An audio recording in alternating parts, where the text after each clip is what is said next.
morning, everyone. Welcome to church. It's Sunday again. Glad to see you all, at least in my heart, knowing that you're somewhere out there. And I hope you've had a good week. And I'm glad that we can spend some time together and gather virtually as a church together this week. And as we begin this week, I wanted to start off with just a couple quick announcements.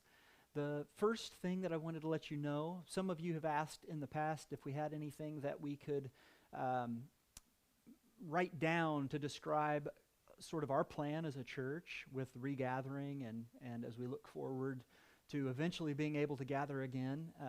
And we have put together just a document of a lot of what we've already talked about and described in the past that you can find on our website. Now, if you just navigate to the SouthPointSD.com website, right at the top there's a little a page that you can click that will kind of describe again what we've already talked about as we continue to watch as things unfold throughout our community, throughout our world, in dealing with COVID and how that all works. So hopefully that'll give you some ideas of understanding what it is that we're kind of the key ingredients that we're looking towards for what it would take for us to be able to gather together again safely as a church and in a way that is continuing to respect and love our neighbors around us and also take care of the people that are part of our church family. So if you've got some questions about that, if you want to read that, that's there on our website for you to be able to check that out. Okay? Secondly, I also wanted to give all of those in the youth group and the parents of those in the youth group, Ignite, a heads up that in 2 weeks, we're going to launch something with Holden and Allie. They've got something that they've been formulating for you over the past little while for you to look forward to. So keep your eyes open for that. You'll be hearing from them soon. They'll be reaching out to you, contacting you, and hopefully next week we'll be able to get a bit of a more detailed announcement directly from them, but I at least wanted to let you know something's coming for you. So pay attention to that. Keep your eyes open. You'll see that come through in the newsletter and also announcements in the future. Okay? Well, that's all the announcements we have this morning. And today I wanted to, before we jump into our study through the book of Ecclesiastes, I wanted to open us up this morning in a time of prayer. And I wanted to just encourage you again that prayer is a resource that we have available to us as Christians that is an incredible resource. The fact that we can approach the throne of God because of what Jesus has done for us, it is an amazing thing. And I think a lot of times we don't take advantage of this opportunity that we have enough. Sometimes we go through our day and the difficulties of life and we know God's there, we know He's out there, but how great is it that we can actually come right into His presence and talk directly to Him in a way that expresses what's going on in our hearts and in our lives to Him. And so this morning, I want you to be aware, we don't just go through prayer because it's our ritual thing and this is what we do. What we're doing is we're actually communicating to God and we're pouring out our hearts to God. So let's do that. Let's all join in prayer together wherever you're at. Bow your heads, close your eyes if that helps you pray. And let's pray together here this morning. Lord God, I do thank you for this day. And I thank you that we have the opportunity to come into your presence. And Lord, that we have the promises that you hear us when we call out to you. You are a God above everything. You're the God above all. And we, your creation, your people, are so privileged to be able to have a relationship with you. And through our relationship, we can now come to you and truly pour our hearts out to you. And you care for us, just as a father loves his children, so are we to you. We are your children, Lord. And God, this morning, we just ask that you would allow us to press pause on the rest of the things that are happening in our hearts and our minds. I know some of us today are full of worry and concern. It might be worry about the economy. It could be worry about the virus. It could be worry about family relationships or job security. There's so many things that we can worry about. But God, we just ask that you'd allow us to pause those things and really just look to you and listen to you and hear your voice. I pray, God, that this morning you would speak to each one of us. I pray that you would speak through your word, as you always do. And as we study some of the wisdom of this ancient king today, I pray that it would be relevant to us. And so, Lord, as it says in your word, we approach your throne boldly this morning. And this morning, God, I pray that for those in our church family that may be sick, I pray, God, that you would meet them and touch them and heal them today. You'd touch their bodies. I pray for those who have emotional needs that are fearful or anxious. I pray, God, that your hand would touch them and that you would give them confidence and strength that's found from you. I pray for those that are in a place of rejoicing and happiness and peace. And I pray that you would rejoice with them as you do. And that all of us, Lord, would experience your love and your care and your concern in our lives today. So thank you, God, for this day. Thank you for SouthPoint. Thank you for every person who is part of this church and part of this service today. And we just pray, Lord, that you would continue to knit our hearts together, even though physically we are apart. And I pray that you would continue to do the work that you want to do in our hearts and our lives as a church. And it's in Jesus' name we pray. Amen. Amen. Well, thank you for praying with me. And now, if you would, go ahead and open up your Bibles to Ecclesiastes chapter 2. And we're going to continue through our study in Ecclesiastes and finding life lessons from Ecclesiastes. Now, last week, if you were with us, and by the way, if you're ever not with us, if you're on vacation or you oversleep one morning, remember you can always go back to the website and you can watch the videos of these messages, or you can subscribe to the podcast on Spotify or iTunes, and you can listen back to the podcasts.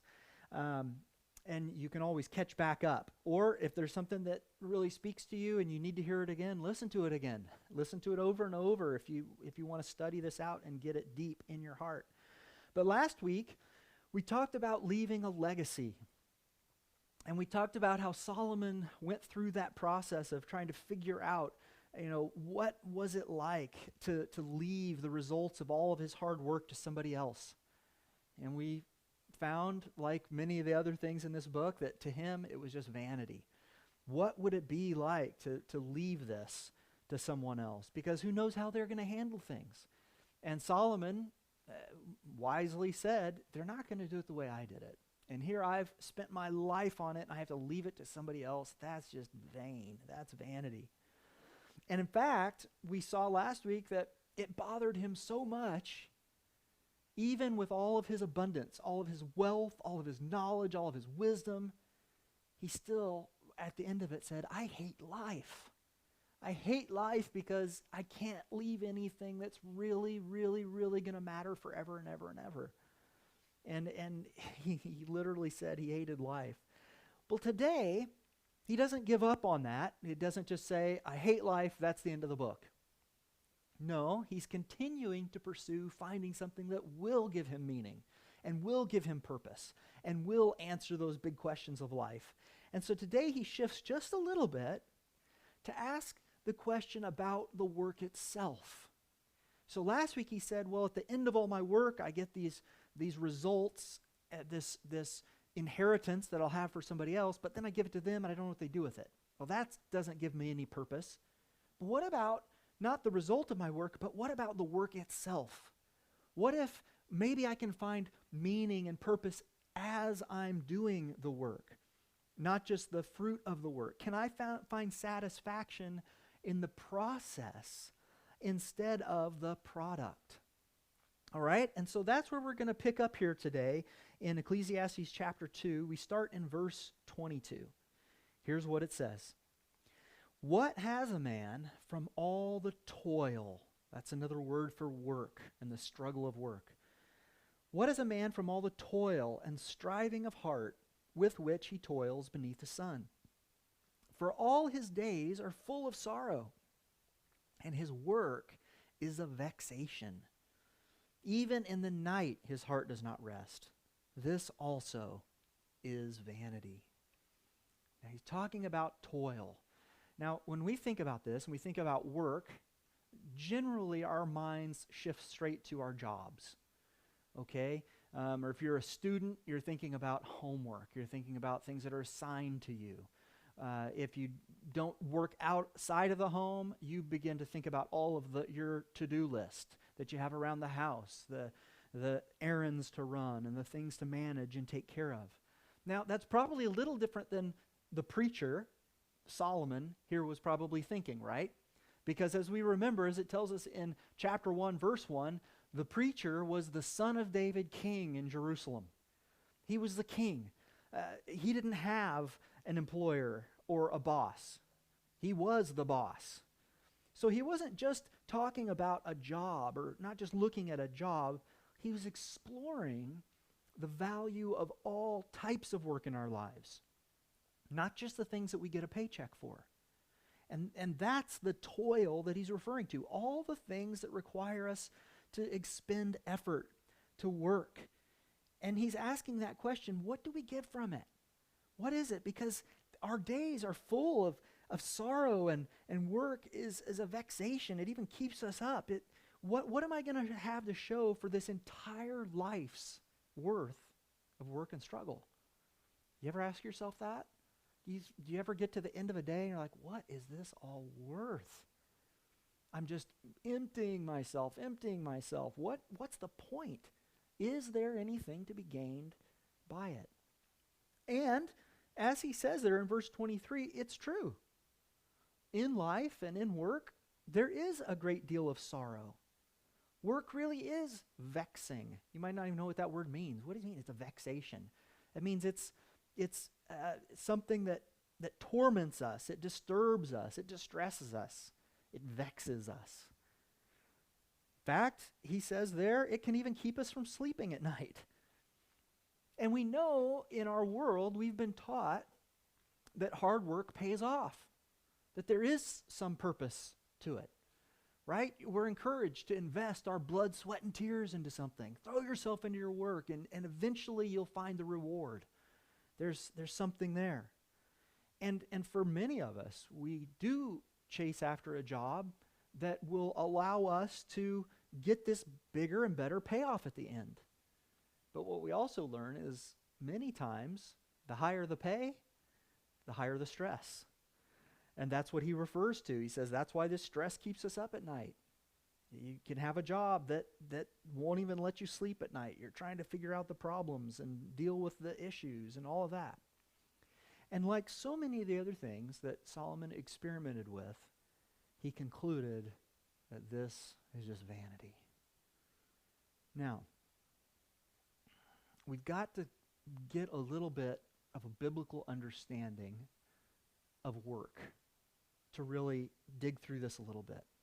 Now, the Bible teaches that our work is cursed, but our work is not the curse. And when I'm talking about the curse, I'm talking about all the way back into Genesis when human beings chose to sin, and we refer to that as the fall. And with the fall, sin entered the world and the inhabitants of the world were cursed. So that's what we're talking about when we say the curse. But work was not the curse. All right, even in Eden, in the Garden of Eden, earth was not designed to be some giant all-inclusive resort. Okay? Eden was not designed where it would be set up in such a way that human beings never did any work for all of eternity. They just sat by the pool and angels came up and served them drinks and food and they just enjoyed themselves and were on vacation for their whole lives. Even Eden was not set up that way. We were created to work. It's important for us to understand we were created to work. It's part of the creative nature that we were endowed with by God. God is a worker. God works. And we, being created in his image, are created to be workers. In fact, before human beings were even created, God was at work fashioning an environment for us. That's what it tells us. You go back to Genesis chapter 1, and it's describing creation and the creation account, and that God is doing all this work. And then when he's finished, it says he rested from his work on the Sabbath. And when he turned earth over to human beings, after he separated the water from the land and the light from the dark, and after he caused, plants to begin to populate the ground and all the animals and all that, and once he turned it over to human beings, earth itself was undeveloped. It was raw potential for us to begin cultivating and developing through work. So how was it then that work itself, if it wasn't the curse, how was our work cursed? Well, when you go through and you read, and if you've never read this story before, you really should. Take some time today, this week or today, and read the first 3 chapters of Genesis. It won't take you very long, and it's a fascinating read, these 3 chapters. And as you read through that creation story, and you read through God bringing Adam and Eve onto the planet, you'll also find out that God gave them a couple stipulations. And one of those stipulations was, hey, don't eat from this particular tree in the garden. It's the tree of the knowledge of good and evil. Don't eat that. You can have anything else in the garden, just don't eat that. And as we know, they did, right? And in Genesis chapter 3, verse 17, here's where we find out about what happens with work and the cursing of work. It says this, he's come to Adam and Eve, God has, and to Adam he said, because you have listened to the voice of your wife, and have eaten of the tree of which I commanded you, you shall not eat of it, cursed is the ground because of you. Earth itself is going to be cursed. And listen, in pain you shall eat of it all the days of your life. That's new. It wasn't going to be that way. The earth was going to be fruitful on its own. It wasn't going to require pain to eat from it. Verse 18, thorns and thistles it shall bring forth for you. Maybe there were no weeds in the Garden of Eden, but there are now. And you shall eat the plants of the field. Instead of being able to just walk through the garden and pull things off the trees and pull things up from the ground to eat, now you're actually going to have to make fields. You're going to have to plant a lot for it to produce abundantly enough for you to survive and to take care of your families. And verse 19, and by the sweat of your face you shall eat bread. Sweat means hard work, right?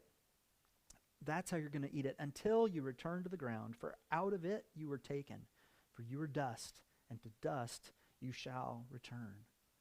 Work became a struggle and toil as a result of sin.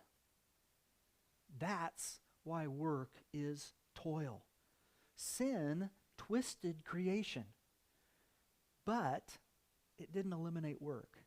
Work was still part of who we were. And work is still necessary for us to do some of the other things that God told even Adam and Eve, things like be fruitful and multiply on the earth.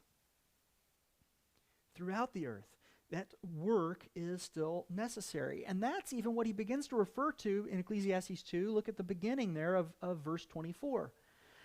And he says, all right, even though work is hard and it's a vexation and it'll sometimes keep you up at night, and that part's vanity, here's what he says. Here's where I start to find a little bit of a shift, a little bit of some pleasure in it. He says in verse 24, there's really nothing better for a person than that he should eat and drink and find enjoyment in his toil.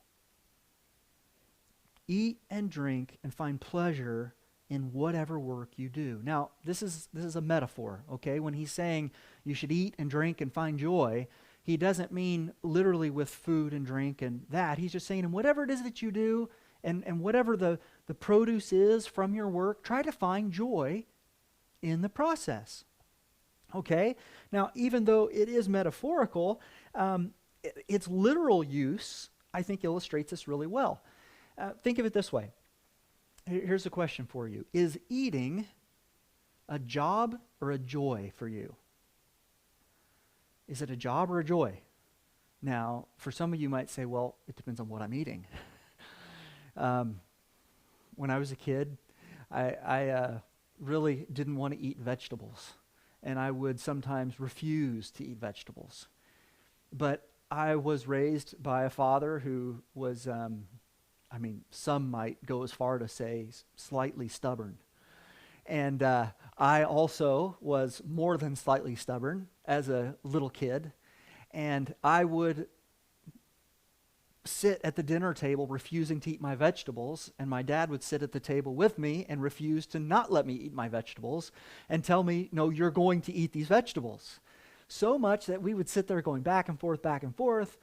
The rest of the family is gone. It's just me and my dad sitting at the table with my plate full of vegetables, and I won't eat them, won't eat them, won't eat them. And he finally would tell me, oh, it's fine, you can go to bed now.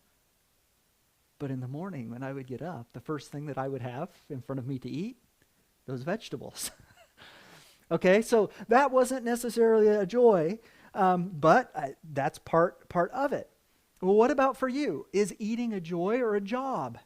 For me, those vegetables, it was a job. Do you slow down enough to enjoy eating a meal? Or does work overtake you in such a way that you got a sandwich in one hand and your phone going through emails or text messages in the other? Do you actually slow down and enjoy a meal while you're having it? Or is it just an interruption in your workday? What about the flavor of your food? Are you enjoying it? The texture, the people you're with maybe. Can you do that?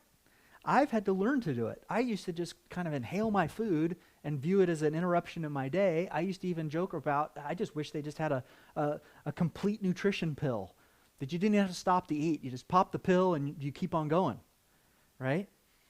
But this is exactly what he's talking about. He says, look, slow down and enjoy the process. Instead of always looking for what's next, how do I get here? Enjoy the process and enjoy the fruit of your work in real time. Enjoy your efforts and the people you have around you. Now, when we think about our work and we think about the things that we have to do, we realize that nearly all of us are going to have to work for a living. That's the way it works. And just like pleasure, work can be elevated to a place that it doesn't belong in our lives. In fact, it can consume us. We even have a word for it, a name for it. You've probably heard workaholism. It's someone who is addicted to their work. Why do we get addicted to anything? We talked about this a couple weeks ago. Addictions all begin as a pursuit of pleasure. And how do we get addicted to our work? It's a belief that there's pleasure at the end of this, that there's payoff at the end of our work. But if you expect it to give you eternal value and meaning, if you think work is going to define you and make you a happy, whole, satisfied, complete human being, you'll be disappointed.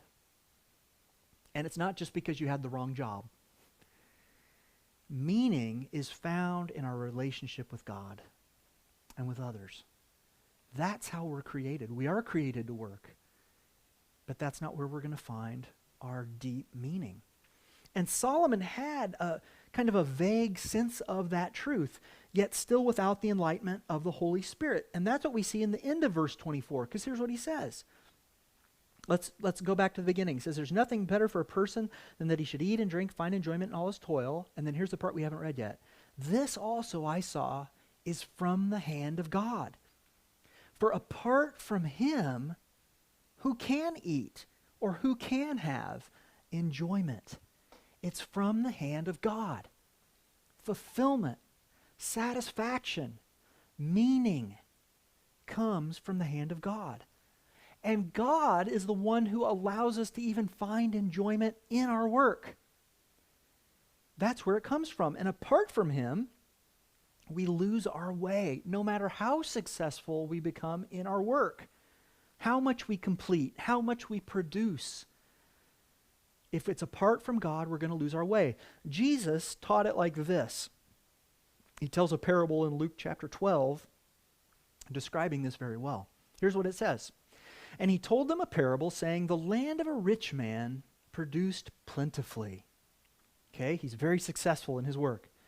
And he thought to himself, this man, what shall I do? For I have nowhere to store my crops, because it's so much, right? And he said, I'll do this. I will tear down my barns and build larger ones. And there I will store all my grain and my goods. And I will say to my soul, soul, you have ample goods laid up for many years. Relax, eat, drink, be merry. But God said to him, fool, this night your soul is required of you. He's going to die. And the things that you have prepared, whose will they be? So is the one who lays up treasure for himself and is not rich toward God. Let me give you kind of a modern rendition of that story to help you understand that parable maybe a little bit better. Let's come up with a hypothetical. Let's say there's this woman who has an incredible idea, a brilliant idea for a business opportunity. And as she's thinking about it, she's beginning to invest all of her energy, all of her time, all of her resources into this idea. And pretty soon she launches this business out of her garage. And sure enough, it's a huge hit. And the business just explodes. And people from all over the place they want what she is providing in this business. And it comes to the spot where it just amplifies and it's just going until eventually, as she's just throwing everything into it, every waking moment, develop it, expand it. She finally gets, a knock on the door, and all these big multinational corporations are coming around saying, we want your business. And the negotiations begin, and she ends up selling her business for $100 million. Now, as she sold that, and she's got the results of that, she says to herself, wow, what am I going to do now? Like, that was a huge hit. Well, I guess I can either just retire and live off this forever and always, or I could invest myself into my next idea, and I can do the next thing, and I can build this, and I can go for it. But like this story would say, God would say, yeah, but look what you've done. You've invested your whole life into this. You're at the spot where you think you can put it on autopilot and cruise control, but little did you know you've had cancer growing in your body for these past several months. And life's over. And yeah, you made this great big splash in the world with your business, and yeah, you collected a huge paycheck, but now what? What was it all worth? What was it all for? But here's what Jesus is getting at, and this is what Solomon was barely getting a glimpse of. If we believe that we can eliminate God from the life satisfaction equation, meaning we can say, well, if I've just got, this amount of work and productivity, or I make this much money, or I get these amount of things, if I have all that together, then absolutely I'm going to be fulfilled. This plus this equals fulfillment. If we think we can take God out of the picture, we will never get to fulfillment. We will never find the satisfaction. We will find that we come up short. But if we recognize that all of the blessings in our life as gifts from God, we have a new perspective on them. And that's what Jesus was getting at in that parable. When he says, hey, it doesn't matter if you've laid up all kinds of treasure for yourself. If you're not rich toward God, and how are we rich toward God? It's in relationship. It's connecting to him knowing us knowing him. If that hasn't happened, it's not going to work out for you. But if we recognize it and begin to have relationship with God, we have a new perspective, because there's less of a fear in our lives of losing those things, or even as Solomon saw, entrusting it to somebody else, because we know the one that all those blessings came from. We can see beyond it. And we can rest easy when our hope and our joy and our fulfillment are rooted in God. Hopefully you're understanding what I'm describing here. A lot of people think they'll find their fulfillment in work or through work. But what I'm telling you is, no. You're only going to find your fulfillment in God. Paul writes it this way in the New Testament in 1 Corinthians 10:31. He says, so whether you eat or drink or whatever you do, just like Solomon, do all to the glory of God. God has to be the center that you're coming back to. No matter what else you're doing, no matter what kind of job you have, no matter how you're doing in that job, do everything to the glory of God. So here's a way to view it a little bit. God, as we know, is the source of the physical world, with all of its pleasures and enjoyment. Think about that for a minute. Think about your physical senses. God is the source of flavor in our food, the fragrance of things that smell good, the colors that we can see with our eyes, warmth that we can feel on our skin, cold, whichever one you like better, music that we can hear. God created it all. All these things, all the physical sources of pleasure and joy in our lives. Okay? But God is also the source of the spiritual world. And I mean general spirit. I mean the things that all human beings share. Spiritual things with all of its pleasures and enjoyment, like love. God's the author of that. Peace, kindness, friendship, relationships. God created it all. But here's the thing. Neither set of those pleasures, whether it's the spiritual realm or the physical realm, neither set of those will satisfy us entirely and permanently. And if you just look at those two groups of things, that's where most people are looking for their life. It's in those areas. All of the pleasures and enjoyment of the physical and spiritual world are to point us to the source, to God, for eternal relationship and connection. That's why Solomon understood that we will never find enjoyment apart from God. Remember that? That's what he says there in verse 25. For apart from him, who can eat or who can have enjoyment? Apart from God, you won't find it because it doesn't exist there. To quote a chapter of the Bible that I will be quoting at you forever and always as long as I'm your pastor, John 15. In John 15:5, that's exactly what he says. Apart from me, you can do nothing. Apart from me, you can do nothing.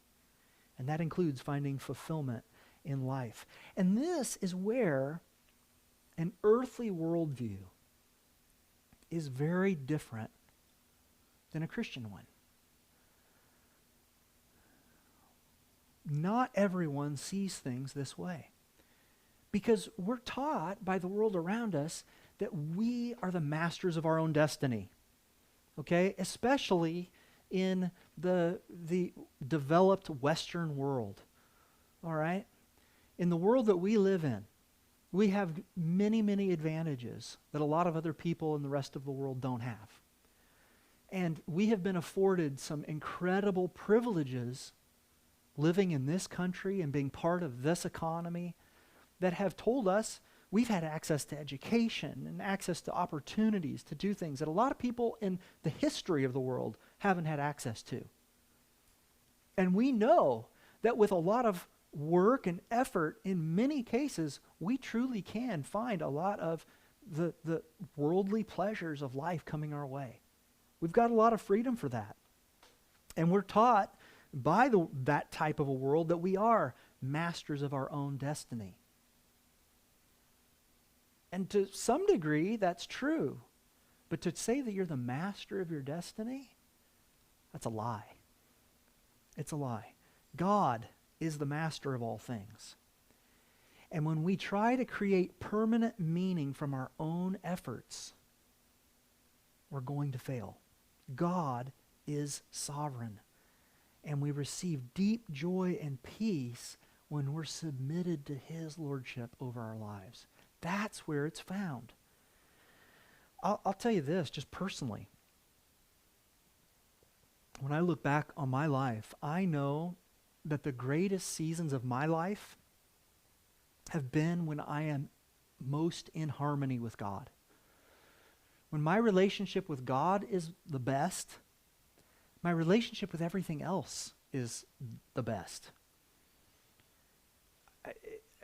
It's almost unexpected, but when that happens, when I am in harmony with God, that's when I have found actually the greatest pleasure in the physical worlds and the spiritual worlds.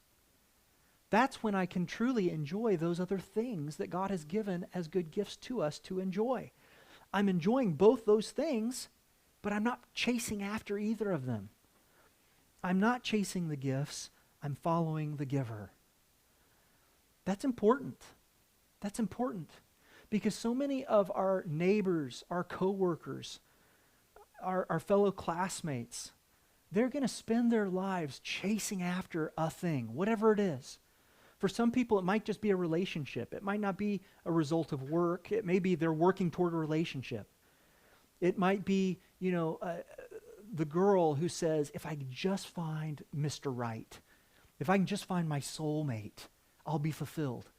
And no matter what happens, I don't care if we're, poor and live in a little shack down in wherever, as long as I'm with the one, my one true love, everything will be wonderful. And that's what they're pursuing. Trying to get there.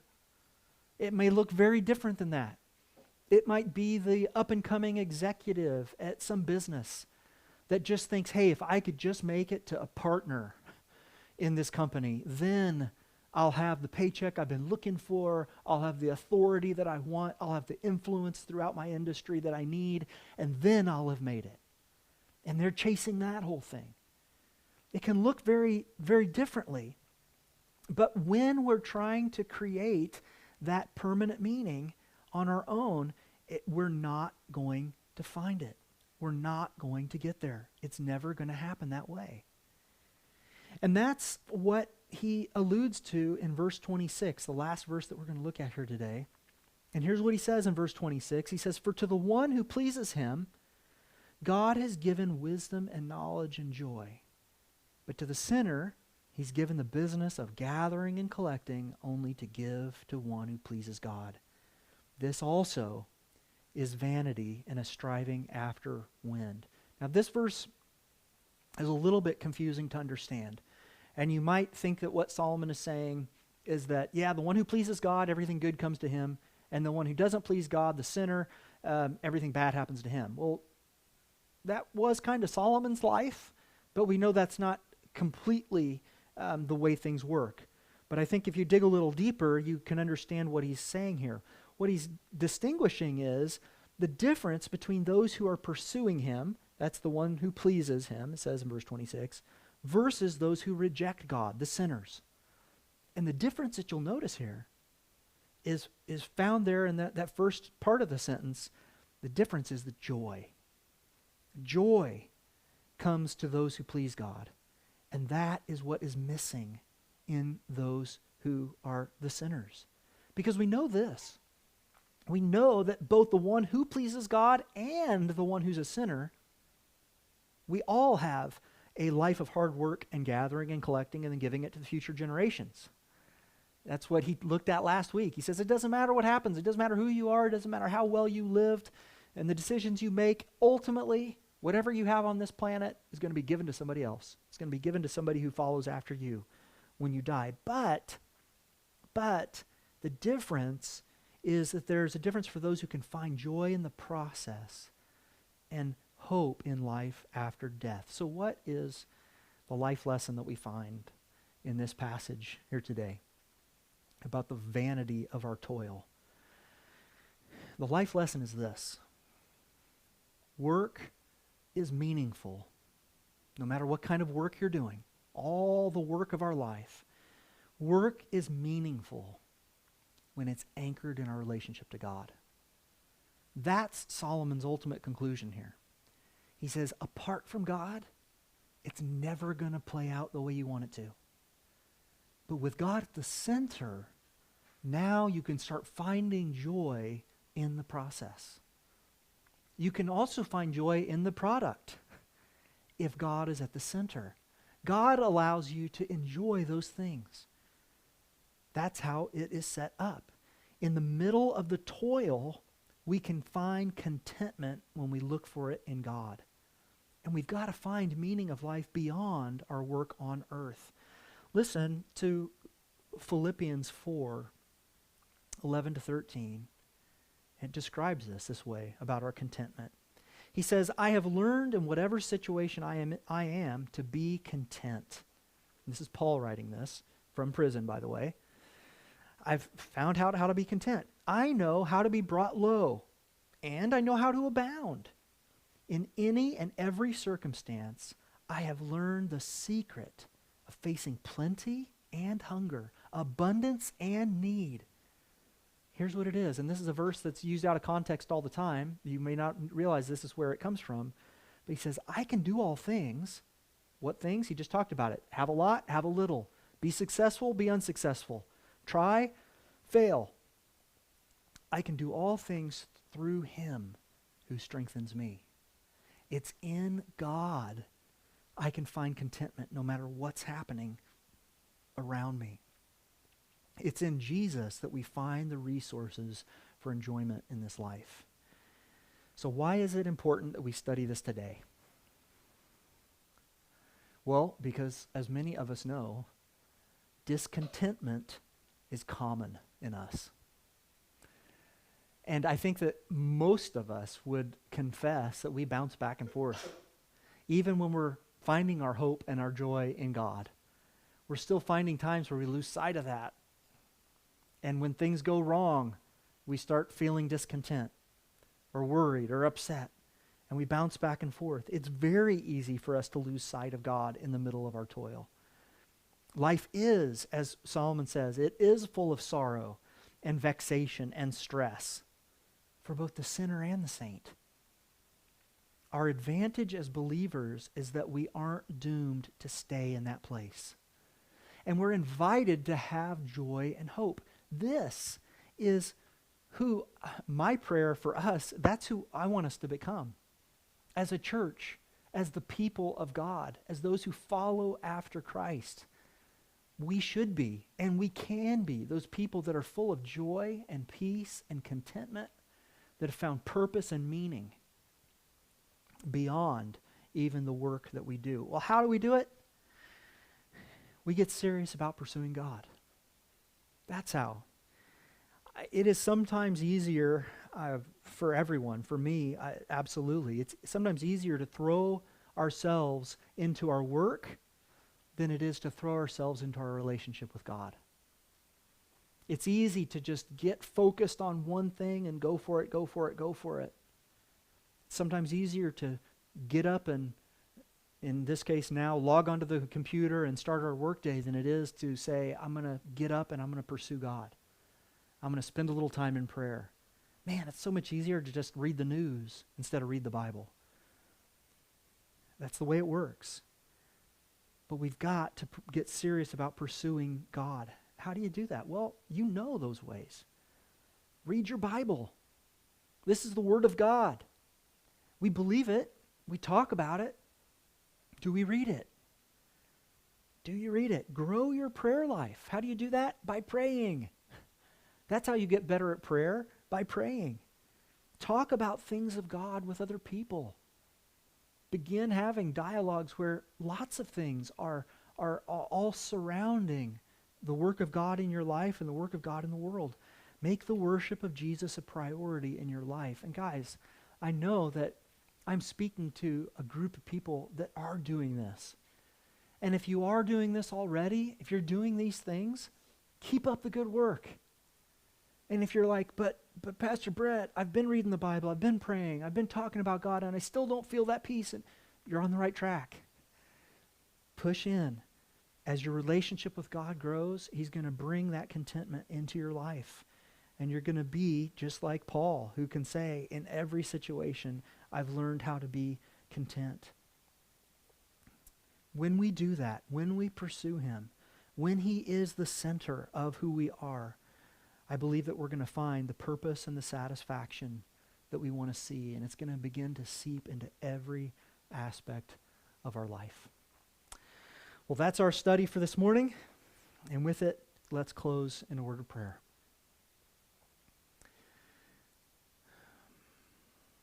God, I thank you today for your word, and I thank you for the perspective that I think it brings to us. Lord, we all want to find satisfaction in life. We all want to be content. We all want to be full. We all want to be full of joy and peace and happiness. And we've looked, maybe not as thoroughly as Solomon did, but we've looked in all sorts of ways and into all sorts of things, including our work, to try to give us that. But as we've learned here today, all that real meaning and real satisfaction is only found in you. And so God, today we want to again come to you and say, Lord, help us. Help us be those people that put you at the center of our lives. Help us be people that are so used to approaching you and talking with you and connecting with you that we never wander away from that. And because of it, because we know you so well and we hear your voice so clearly and we experience your encouragement and comfort, that we, like Paul wrote in Philippians there, that we are content in all things because we're full of joy overflowing, joy that is found in you. Help us become those people, Lord. I pray for perseverance for those that have been seeking you. I pray that they'd continue to seek you. I pray for clarity for those who maybe need to put some things in a different priority so that they can seek you more often. Lord, I pray for those who have always struggled with reading the Bible, that this could be the time that you call them to start learning it, to start knowing what's in this book from cover to cover, because it's your word. I pray that all of us, Lord, would spend this time to develop deep roots in you and in our relationship. And that is my prayer for our church. My prayer for every one of us is that this time that has been so different over these past several months, that this time would be a season of our lives where we grow deeply in you. And we find satisfaction in you, even in the midst of a hard time of life. And that's going to happen when we pursue you. So help us do that, Lord. Help it not just be theoretical and hypothetical, but let it be practical. Let us really chase after you and find you, Lord. We want to be those that seek you first. So draw us to yourself, Lord. Call us to you. And I pray that you would do all that you want to do in our hearts and our lives. You'd develop us. You'd transform us. You'd heal us, and you'd make us whole. Bless your people that have heard your word this morning. Encourage them and strengthen them. And may we all be filled with the joy that comes from Jesus. And it is in his name that we pray these things. Amen. God bless you guys. Now I want to encourage you to log into the link of the worship set that is prepared for this week. And look forward to seeing you again soon. God bless you. Have a great week.